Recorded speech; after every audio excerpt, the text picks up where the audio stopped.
सारे आते और कोई लगा सके तो वो भी बढ़ जाए।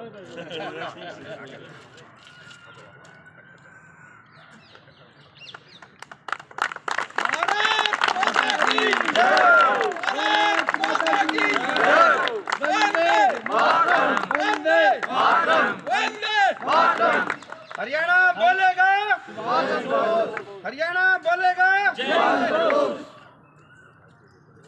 भारत माता की जय, भारत माता की जय, भारत माता की जय। वंदे मातरम, वंदे मातरम, वंदे मातरम। हरियाणा बोलेगा, हरियाणा बोलेगा जय हिंद।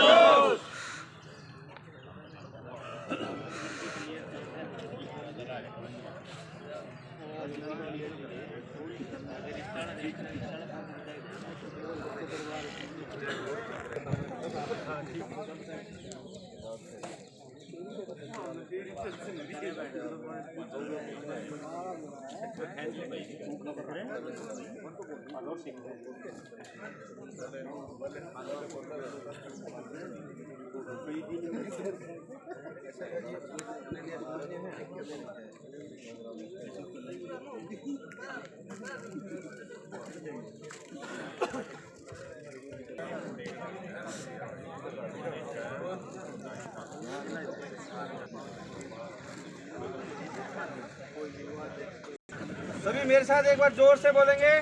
मैं बोलूंगा हरियाणा बोलेगा, आप लोग बोलेंगे जय हिंद बोस।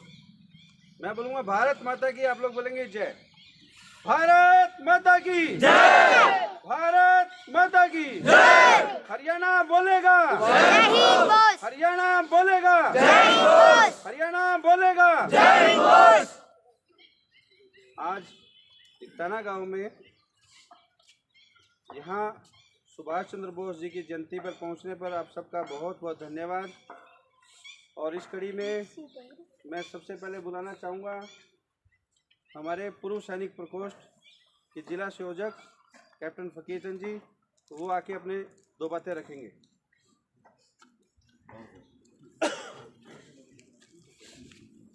आप सभी मेरे हम समान बुजुर्ग, नौजवान साथी और प्यारे बच्चों और कोई बेटी वगैरह भी आई है, तो सभी को मेरी तरफ से आप लोगों का बहुत बहुत धन्यवाद।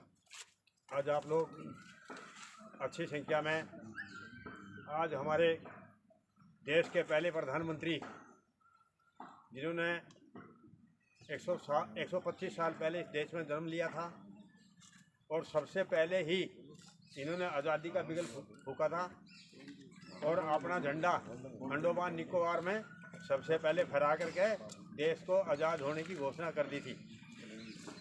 तो इस हस्ती को अभी तक थोड़ा सा गुमनाम रखा गया था।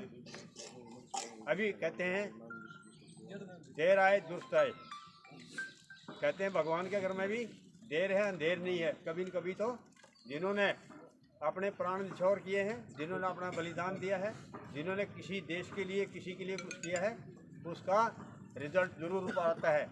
और आज इस हस्ती का नाम पूरे वर्ल्ड के सामने है और हम सबकी ज़बान पे है कि हम आने वाले हर साल में इस दिन को मनाएंगे।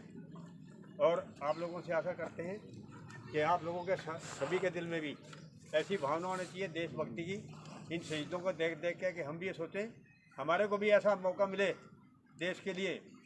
हम आज़ादी की लड़ाई में मरने का मौका नहीं मिला, हमने उसमें शामिल होने का मौका नहीं मिला, लेकिन देश के लिए जीने का मौका तो मिल सकता है ना हमें, कि देश के लिए ही जिए और जो सोचना है देश के लिए ही सोचें। बाद में अपना गांव के लिए, उसके बाद में परिवार के लिए और उसके लिए बाद में अपने लिए। सबसे पहले हम देश के बारे में सोचें। तो ज़्यादा ना बोलते हुए मैं इतना ही कहूँगा। आप लोगों का बहुत बहुत धन्यवाद जो आप यहाँ पहुँचे।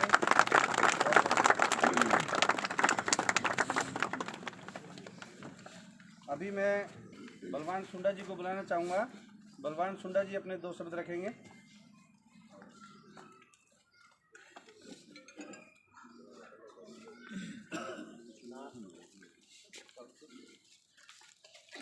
बहुत ही आदर की योग मेरे बड़े भाई कैप्टन भूपेंद्र जी जो जिला अध्यक्ष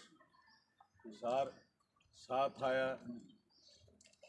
पार्टी के पदाधिकारीगण मेरे गांव के बुजुर्गों, नौजवान साथी है,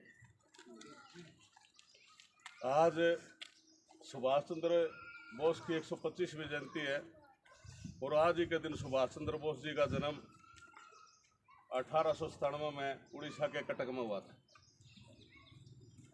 सुभाष चंद्र, बाकी तो इस पर विस्तार से प्रधान जी आए हुए हैं। मैं सबसे पहले जो पूरी टीम जो आई है प्रधान जी के साथ में, इनका यहाँ गांव दिखताने पे पूछने में भी हार्दिक अभिनंदन करता हूँ, स्वागत करता हूँ। विस्तार से प्रधान जी बताएंगे, लेकिन आजकल ऑनलाइन का, कंप्यूटर का ज़माना, सारे शिक्षित हैं, लेकिन सुभाष चंद्र बोस जी ने जो चीज़ करी थी, बोले तुम मुझे खून दो मैं तुम्हें आज़ादी दूंगा, और उसने इस देश को आज़ादी देने का काम करा। और मैं तो ये कहूँगा कि जो अपने पूर्वजों को, अपने शहीदों को जो भूल जाते हैं, ना तो उस देश का कल्याण होता और ना ही उस स्टेट का कल्याण होता। मैं तो ये कहूँ, ये शहीदों की चिताओं पर लगेंगे हर वर्ष मेले, वतन पर मिटने वालों का यही बाकी निशा होगा। मैं आज आप यहाँ पूछे, मैं पुनः सुभाष चंद्र बोस जी को श्रद्धा सुमन अर्पित करते हुए आपका यहाँ पहुँचने पर हार्दिक अभिनंदन करता हूँ, स्वागत करता हूँ। जय हिंद।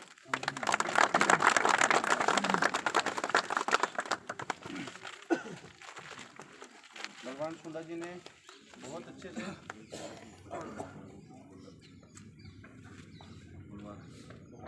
आप लोगों को जा रहे हैं नहीं, एक लाइन दूंगा। हाँ आप बोलो, हाँ बोलो, आप जो है आप सभी तो जय बोल दो। हाँ जय बोल, जय बोल दो। आप लोग अभी जय बोल दो। बलवान सुंदा जी ने सुभाष बोस जी के बारे में बहुत अच्छे से बताया। यही बता रहे हैं। अभी अमित जी अपने 2 शब्द रखना चाहेंगे। मैं अमित कुमार, गांव बुगाना। मेरे दादाजी 1971 में जो भारत पाकिस्तान के साथ युद्ध हुआ था उसमें शहीद हुए थे। क्या नाम था? नायक थम्बूराम बाणी।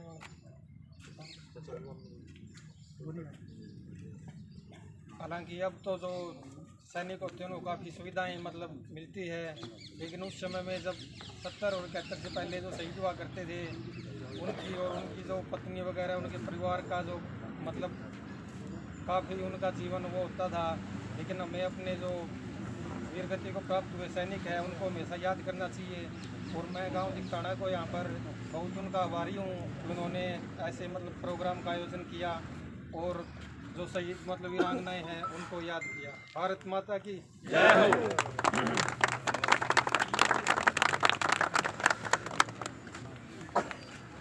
अभी विस्तार से सुभाष चंद्र बोस जी के बारे में हिसार जिला के माननीय जिलाध्यक्ष कैप्टन भूपेंद्र जी,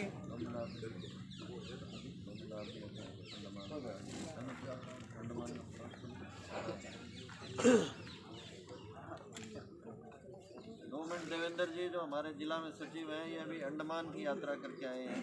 ये भी अपने संस्मरण बताएंगे। सुभाष चंद्र बोस जी ने पहला झंडा वहाँ लहराया था भारत की भूमि के ऊपर। अभी कुछ दिन पहले माननीय प्रदेश अध्यक्ष धनखड़ जी के नेतृत्व में हिसार से भी कुछ टीम गई थी, जिनमें हमारे जिला के अध्यक्ष कैप्टन भूपेंद्र जी और मेरा और 2 साथियों का जाना हुआ। हम लोग पोर्ट ब्लेयर, जिसको हम काला पानी बोलते हैं, उस पवित्र धरती पे जाने का मुझे सौभाग्य प्राप्त हुआ। उस धरती को पवित्र इसलिए बोला जाता है क्योंकि हम लोग कहते हैं कि हमें आज़ादी बड़ी सस्ती में मिली है। कुछ लोगों के मन में ये रहता है कि आज़ादी तो ऐसे ही 2-4 लोग गए, कुछ लोगों ने होल्ला किया, कुछ लोगों ने शोर मचाया और कुछ लोग शहीद हो गए, हमें आज़ादी मिल गई। लेकिन ऐसा कुछ भी नहीं था। आज़ादी के लिए हमें बहुत तपस्या, बहुत बलिदान, और हमारे कुछ नौजवान साथी काला पानी किसको बोलते हैं? काला पानी एक ऐसी जगह होती थी जहाँ दूर दूर तक समुद्र, दूर दूर तक धरती का कोई नामो निशान नहीं होता था। एक टापू होता था, उससे दूर दूर तक कुछ भी नहीं है। 500 किलोमीटर, 1000 किलोमीटर तक सारी तरफ एक समुद्र होता था। जब हमें अपने परिवार से 10 दिन, 2 दिन, 5 दिन दूर रहना पड़ता है तो हमें कितना असहज महसूस करते हैं। लेकिन जो क्रांतिकारी बिल्कुल भी काबू नहीं आते थे अंग्रेज़ों के, उनको काला पानी भेज दिया जाता था, और काला पानी में वहाँ उनको इतनी यातनाएं, इतना कष्ट सहन करना पड़ता था। उनको छोटी छोटी कोठरियों में डाल दिया जाता था, और वहाँ उनको शौचालय के लिए, जैसे अब तो शौचालय के लिए जगह जगह शौचालय बने हुए हैं, छोटी सी कोई हवाला आता है, कोई जेल है, उसके अंदर भी शौचालय होते हैं, लेकिन उस समय में शौचालय की व्यवस्था नहीं होती थी। उस समय में क्या होता था, छोटे छोटे बर्तन दिए जाते थे मिट्टी के, वो भी गिनती के दिए जाते थे कि हाँ भाई ये आपके बर्तन हैं 1 महीने के, और उसको भी सीमित संख्या में दिया जाता था। तो किस लिए दिया जाता था कि सीमित संख्या में है तो ये कम शौचालय जाएंगे, शौचालय कम जाएंगे तो इसका मतलब वो खाना भी कम खाएंगे, क्योंकि उनको पता था कि ये यही है, इसी में यूज़ करना है, उसी कोठरी में रहना है। अगर गंदगी में रहेंगे तो वैसे बीमार हो जाएंगे। तो वो लोग क्या करते थे, बर्तन कम देते थे, जिससे वो खाना भी कम खा सके, क्योंकि आदमी सोचता था कि मैं कम खाना खाऊंगा तो कम शौचालय जाऊंगा। इस तरह की उनकी मानसिकता होती थी। वहाँ काफ़ी जगह हमें ऐसी देखने को मिली जो कि बड़े यादगार पल थे। वहाँ एक लाइट एंड साउंड शो चला जेल के अंदर। जब वो लाइट एंड साउंड शो चला और अपने महान क्रांतिकारियों के बारे में बताया गया, तो वहाँ जितने भी लोग थे वो सब लोग भावुक हो गए थे, उनकी आंख में आंसू आ गए थे, रोम रोम रोंगटे खड़े हो गए थे कि वास्तव में अंग्रेज़ लोगों ने कितनी यातनाएं इन लोगों को दी थी, अपने जो महान क्रांतिकारी लोग थे। ऐसे एक महान क्रांतिकारी जी वहाँ वीर सावरकर जी भी थे। वीर सावरकर जी की कोठरी बिल्कुल फांसी घर के सामने थी। वीर सावरकर जी एक महान क्रांतिकारी थे, उनकी कोठरी जेल के अपने फांसी घर के बिल्कुल सामने दी गई थी, जिससे क्या होता था कि इनका मनोबल टूट जाए। वहाँ जब भी फांसी दी जाती थी उसके बिल्कुल सामने उनकी कोठरी कि हम ये देखते रहेंगे और इनका मनोबल धीरे धीरे डाउन हो जाएगा। पोर्ट ब्लेयर में एक जगह का नाम है तिरंगा पॉइंट ऐसा पॉइंट है जहाँ 1942 में सुभाष चंद्र बोस जी ने पहली बार आज़ादी का वहाँ पे तिरंगा फहराया था। और भी काफ़ी संशोधन वहाँ के ऐसे हैं जिनको मैं बताता रहूँगा तो कम से कम 2-3 घंटे तो लग जाएंगे। लेकिन अब हम सब लोग हमारे हिसार जिले के यशस्वी जिलाध्यक्ष कैप्टन भूपेंद्र जी, जिन्हें वीर चक्र से सम्मानित किया गया है। वीर चक्र एयरफोर्स का दूसरा सर्वोच्च पुरस्कार होता है। ऐसे हमारे यशस्वी जिलाध्यक्ष है कैप्टन भूपेंद्र जी। कैप्टन भूपेंद्र जी इससे पहले चेयरमैन भी रह चुके हैं और हरियाणा सरकार में माननीय मुख्यमंत्री जी के OSD भी रह चुके हैं। कैप्टन भूपेंद्र जी के बारे में 2 शब्द और मैं बोलना चाहूँगा। केदारनाथ में जो त्रासदी आई थी, आप सब लोगों ने सुना भी होगा, तो वहाँ काफ़ी संख्या में लोग मरे थे। कैप्टन भूपेंद्र जी ऐसे शख्स थे जिन्होंने विपरीत मौसम और विपरीत परिस्थितियों में सबसे पहले अपने हेलीकॉप्टर को उड़ा के वहाँ जाके देखा कि वहाँ वास्तव में बहुत कुछ हो चुका है। वहाँ घर मकान सब कुछ तहस नहस हो गए हैं, सब प्लेन हो गया वहाँ पे। और उसके बाद ख़राब मौसम के अंदर भी सबसे ज़्यादा उड़ाने भर के सबसे ज़्यादा जानों को वहाँ बचाया था। ऐसे माननीय कैप्टन भूपेंद्र जी को मैं आमंत्रण करूँगा कि वो आएंगे, अपनी बात रखेंगे।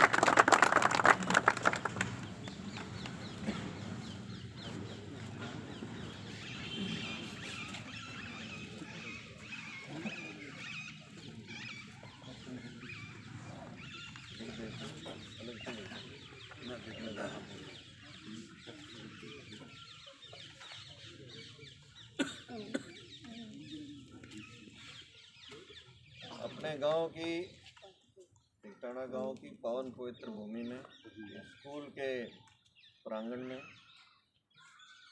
इस सर्दी के मौसम में आप सबसे मिलके, आपके जोश को देख के आज दिल बड़ा खुश हो रहा है। जैसा कि हम सबको मालूम है, आज हम सब लोग यहाँ पे सुभाष चंद्र बोस जी की जयंती को मनाने के लिए इकट्ठे हो रखे हैं। अपने प्रधानमंत्री आदरणीय नरेंद्र मोदी जी ने आज के दिन को पराक्रम दिवस के नाम से मनाने का एक ऐलान भी कर रखा है। पहले ये नाम नहीं दिया गया होता था। इस बार से सुभाष चंद्र बोस जी की जयंती को पराक्रम दिवस के नाम से आयोजित किया जाएगा। इस कार्यक्रम में मेरे साथ आए हुए देवेंद्र शर्मा जी, जिनको अभी अभी मेरे से पहले आप सब ने सुना, जो जिले के अंदर सचिव हैं, कैप्टन फकीर चंद जी जो भारतीय जनता पार्टी के जिला संयोजक हैं, पूर्व सैनिक प्रकोष्ठ में, जिसके तत्वाधान में आज ये कार्यक्रम आप सबके सहयोग से आपके गांव के अंदर हो रहा है।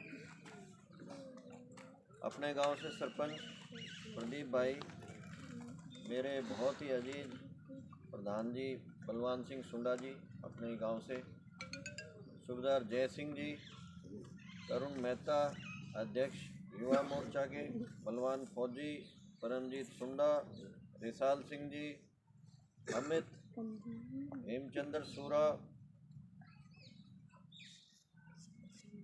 फौजी निहाल सिंह जी का नाम ले चुका हूँ मैं, हरीराम डबास, गिरधारी लाल जी, राजकुमार फौजी, कैप्टन जगदीश चंद्र जी, अन्य लोग जो आए हुए और जो हमारे साथ कुछ वीर सैनिकों के जिन्होंने अपने जीवन का बलिदान भारत की अस्मिता बची रहे उसके तहत दिया, ऐसे सब परिजन, उनका भी मैं तहे दिल से बहुत आभार व्यक्त करता हूँ, स्वागत करता हूँ। जैसा कि मेरे से पहले कुछ वक्ताओं ने बताया और आप सबको भी थोड़ी बहुत जानकारी होगी, हम सबको मालूम है कि लगभग 250 सालों तक अंग्रेज़ों ने हमारे देश के ऊपर हुकूमत जमा रखी थी। 7000 किलोमीटर दूर से आके आज से 300 साल पहले उन्होंने अपने देश पे बहुत ही क्रूरता और बर्बरतापूर्ण व्यवहार करते हुए यहाँ पे हमारे पे कब्जा करके रखा। अलग अलग लोगों ने अलग अलग समय पे अपने अपने हिसाब से उनका विरोध किया, परंतु क्योंकि हम बटे हुए थे इसलिए कोई एक बहुत व्यापक ढंग से उनका विरोध करके उनको उखाड़ने में संभव नहीं हो पाए। फिर भी लगातार 250 सालों तक नीचे नीचे समाज का विरोध, समाज का युद्ध अलग अलग प्रकार से, जैसे मैंने बताया, वो चलता रहा। उसी कड़ी के अंदर भगत सिंह, राजगुरु, सुखदेव, चंद्रशेखर आज़ाद और सुभाष चंद्र बोस जी और अन्य हजारों लाखों लोग उसमें लगे थे। लाखों लोगों का योगदान रहा। कभी किसी को मारा, कभी किसी पुलिस के इंस्पेक्टर को मारा अंग्रेज को, कभी किसी जनरल को मारा, यहाँ तक कि जो वायसराय जो उस समय सबसे सीनियर होता था उसको भी अंडमान निकोबार में, अभी हमारे को पता चला, लॉर्ड मेयो होता था, उसको वहाँ जाके भी मारा। वो वहाँ एक निरीक्षण में गया हुआ था और एक कैदी ने उसके ऊपर हमला करके मारा। क्यों मारा? उसकी तो भाई मौत होनी थी उसके बाद, क्योंकि हमारी देश की आज़ादी के लिए सब ने ठान रखा था जो कुछ हमारे से संभव हो पाएगा हम करेंगे।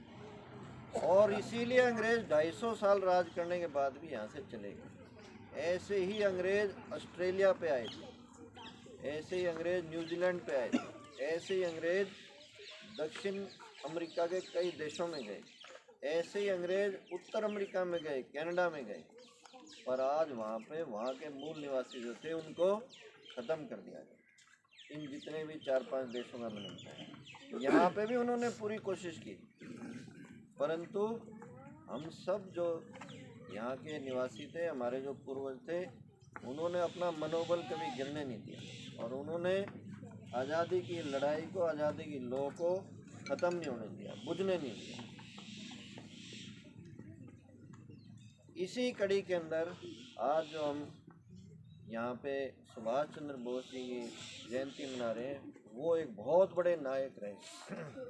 आप सबको मालूम होना चाहिए, इतने प्रतिभाशाली थे कि जो IAS की नौकरी उस समय में ICS कहलाई जाती थी और अंग्रेज़ उसका एग्ज़ाम लेते थे, उसको पहले रैंक के ऊपर पास करके वो ICS के अंदर भर्ती हो गए, परंतु उन्होंने ज्वाइन करने से मना कर दिया कि मेरा ये ध्येय नहीं है, मैं अंग्रेज़ों का पिट्ठू बन के काम नहीं करूँगा, उनका नौकर बन के अपने ही देश के ऊपर शासन कायम नहीं करूँगा।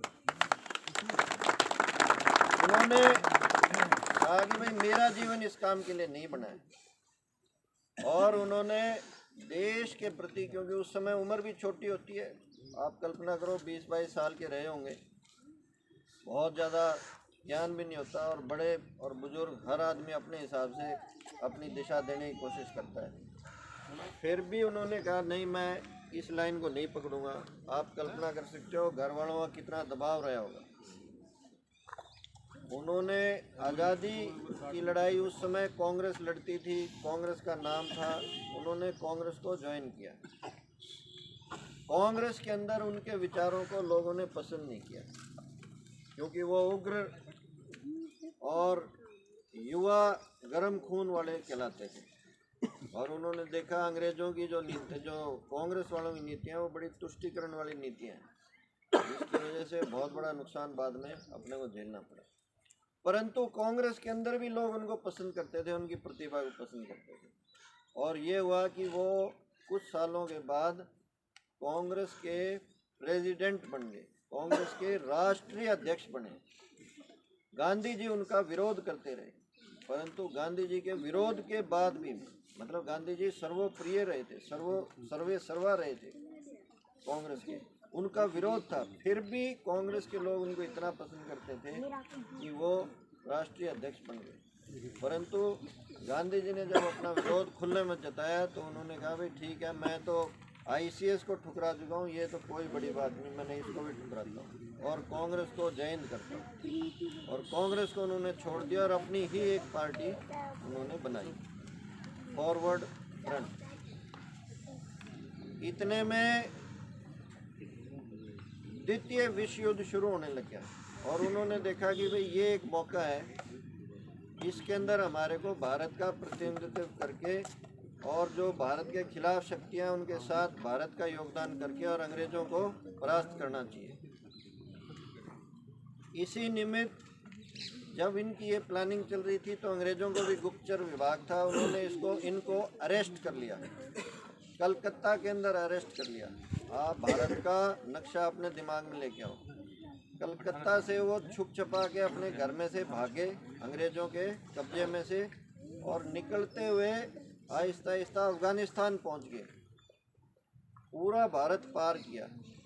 और अभी आज कार्यक्रम हो रहा है नारनौल के अंदर, तो ऐसा बताते हैं उस अज्ञात काल में छुपते छुपाते वो नारनौल में भी रुक के गए थे। और वहाँ से फिर आगे चलते हुए आज जो पाकिस्तान है वहाँ से निकलते हुए काबुल के अंदर गए। काबुल के अंदर सरकार अंग्रेज़ों की नहीं होती थी, अफ़गानिस्तान की अलग सरकार थी। वहाँ से फिर वो निकलते हुए जर्मनी में गए और जर्मनी में अंग्रेज़ों के खिलाफ हिटलर से मिले और उसको कहा कि भाई मैं भारत का युद्ध आपके साथ मिलकर लड़ूंगा अंग्रेज़ों के खिलाफ। ये हुआ कि भाई वहाँ जो भारत के लोग हैं, भारत के सैनिक हैं, वो कम हैं, तो आप जापान की तरफ चले जाओ, क्योंकि जापान तब तक बर्मा की तरफ आ चुका था। और सिंगापुर में अंग्रेज़ों की सेना में लड़ते हुए जो भारतीय सैनिक थे, भारतीय अपने मूल के जो लोग थे, वो 45,000 लोगों को जापानियों ने पकड़ रखा था। तो ये पनडुब्बी में बैठ के और पूरा दक्षिण अमेरिका के नीचे से होते हुए, पनडुब्बी सिर्फ रात को चल सकती है क्योंकि उसकी स्पीड बड़ी कम होती है नीचे नीचे, और अंग्रेज़ों को पता था, पूरे रास्ते उनकी टोल लगाते रहे, उनको बड़ा खतरा था। और वो वहाँ पहुँचे सिंगापुर में। सिंगापुर तब तक जापानियों ने, जैसा मैंने बताया, पकड़ लिया था। वहाँ पे उन्होंने INA की स्थापना की, इंडियन नेशनल आर्मी, भारत की राष्ट्रीय आर्मी। और जितने युद्धबंदी थे जो अपने लोग पकड़ रखे थे अंग्रेज़ों ने, उनसे बातचीत की, उनको समझाया, उनका हृदय परिवर्तन किया कि भाई असली लड़ाई तो अब आप लड़ोगे देश के लिए, वहाँ तो आप सिर्फ पैसा लेके एक रोज़गार कमाने के लिए। अंग्रेज़ों का आपके योगदान से अंग्रेज़ों का जो वर्चस्व है वो भारत पे स्थापित होता है, ना कि कमज़ोर पड़ता है। ये बात सबको समझ आने वाली थी, इसमें कोई ऐसी दोहराने वाली बात नहीं थी।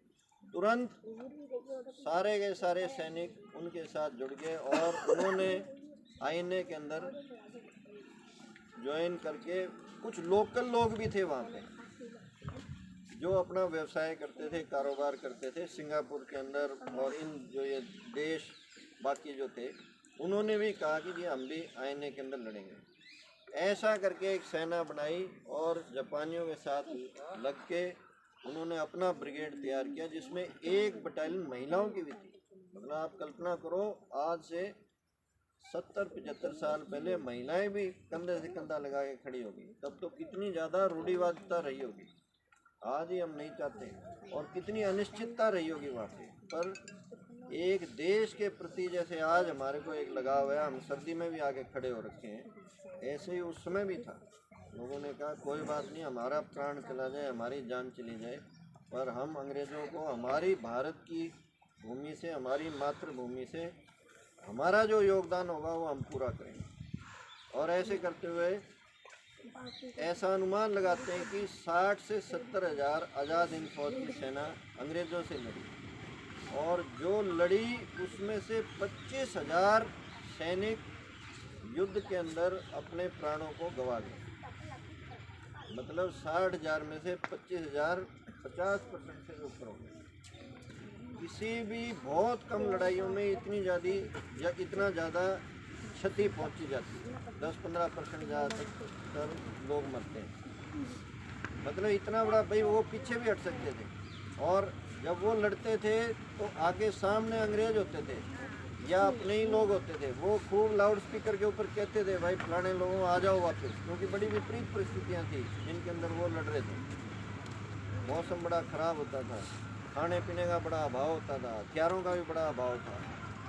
फिर भी अपने लोगों ने, आईएनए के सैनिकों ने कहा नहीं, हम अंतिम दम तक लड़ेंगे। इसी दौरान जो अंडमान निकोबार की बात अभी देवेंद्र जी ने आपको बताई, वो एक द्वीप समूह है समुद्र के अंदर, जावा सुमात्रा के पास। भारत का हिस्सा तब भी था, आज भी है। वहाँ पे जापानी पहुँच गए।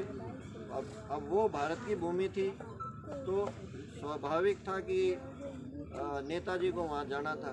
वहाँ पे नेताजी गए और उन्होंने 1942 में दिसंबर में पहली बार भारत का झंडा भारत की ज़मीन पे लहराया।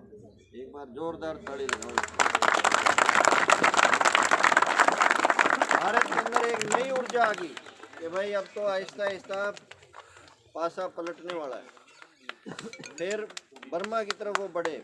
बर्मा के अंदर जो भारत का हिस्सा इसके अंदर था, अपना मणिपुर के अंदर मोइरंग एक स्थान, वहाँ मैं भी गया हूँ। वहाँ पे भी आज़ाद हिंद फौज ने झंडा लहराया। वहाँ पे अपने सैनिकों ने 6 महीने तक मोर्चा संभाल के रखा। भारत की भूमि अपने हाथ में आ चुकी, परंतु जापानी बहुत दूर थे, उन पे एटम बम पड़ गया। इस वजह से उनको पीछे हटना पड़ा। जो ये सैनिक थे, इनको अंग्रेज़ों ने पकड़ लिया और इन पे गद्दारी का आरोप लगाया कि भाई आप तो इधर की सेना में थे और आपने गद्दारी करके दुश्मन के साथ मिलकर हमारे खिलाफ लड़ाई लड़ी। भारत के अंदर, लाल किले के अंदर इनको सारों को पकड़ के रखा। भारत के अंदर एक उबाल आने लग गया। दूसरी तरफ 2 मिनट और मैं वापस जाता हूँ कि सुभाष चंद्र बोस जी का क्या हुआ। अब जापानी जब हारने लगे तो बड़ी मुश्किल की परिस्थिति खड़ी होने लगी।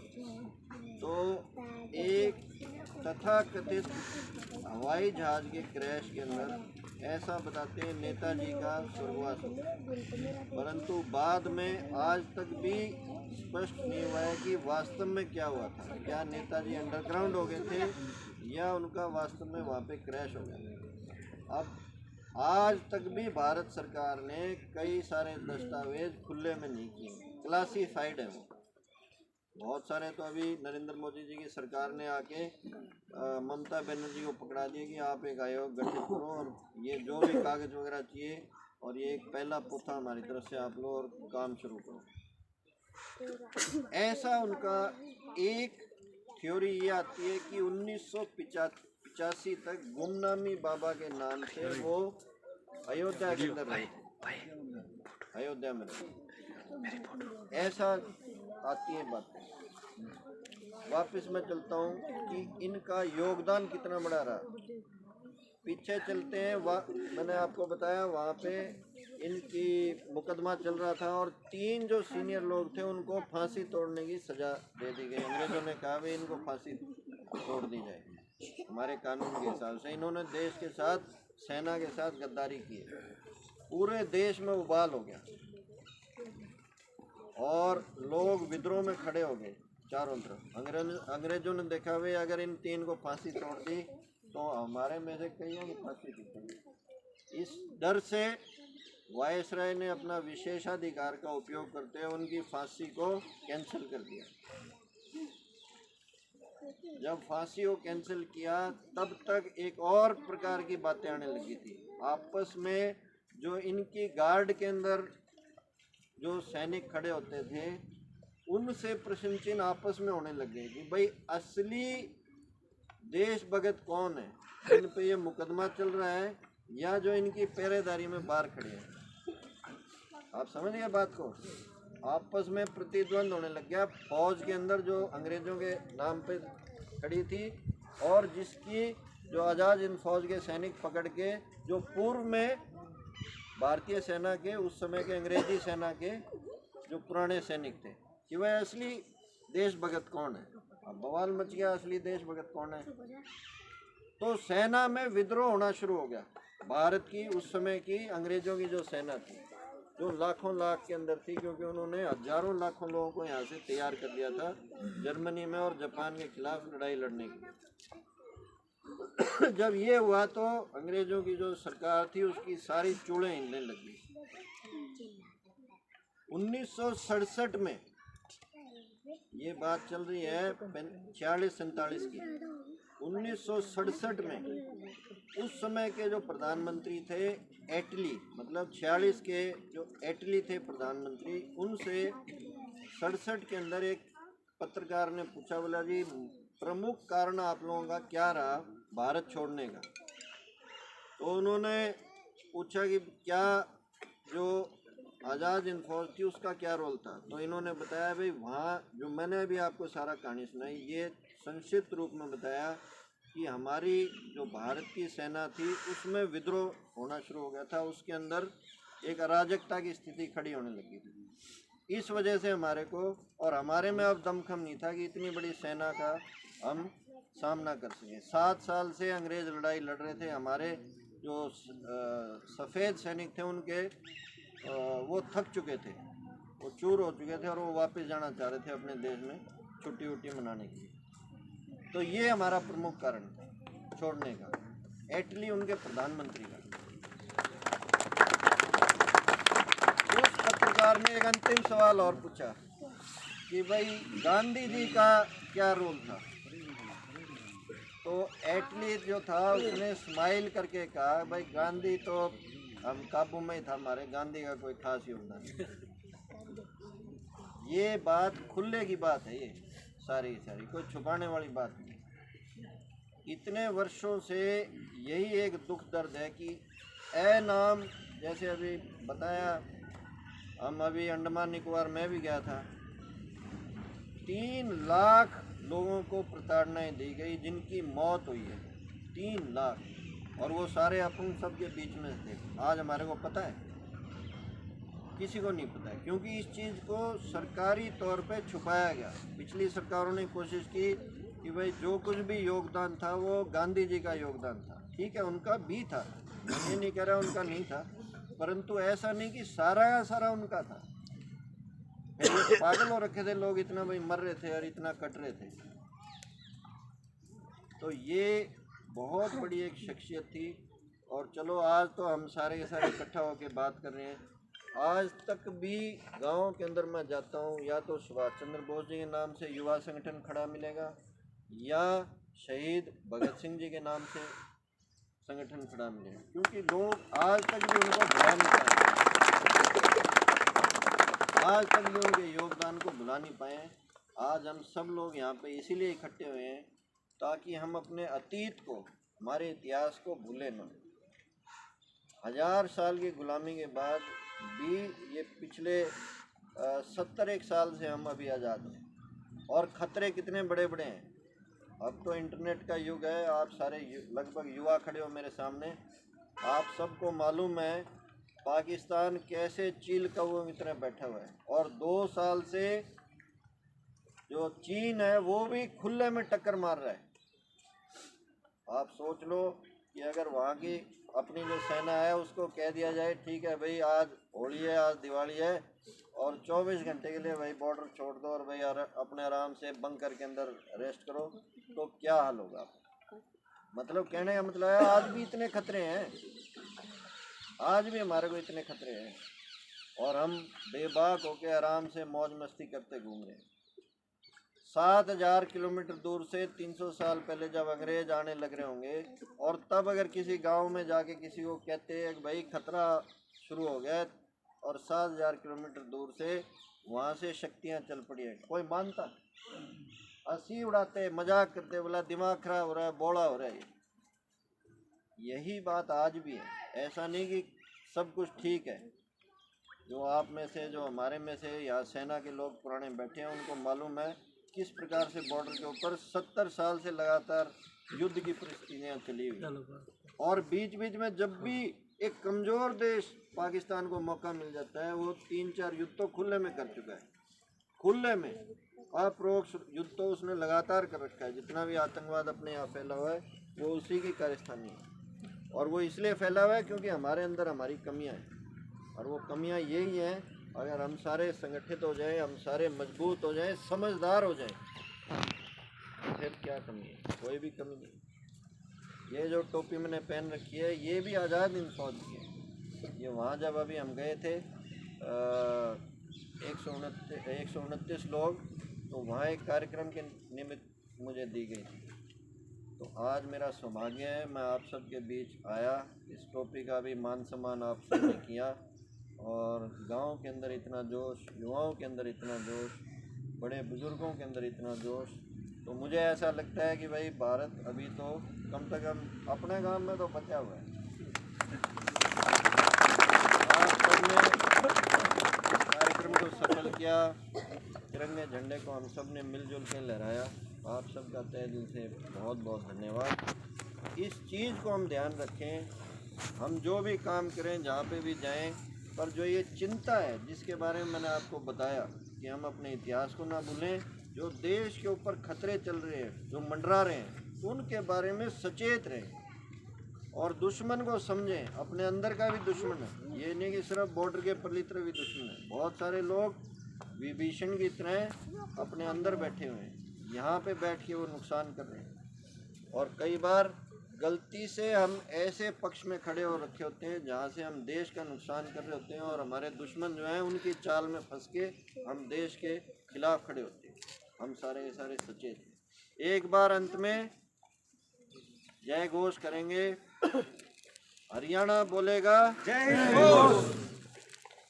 हरियाणा बोलेगा जय घोष। हरियाणा बोलेगा जय घोष। हरियाणा बोलेगा जय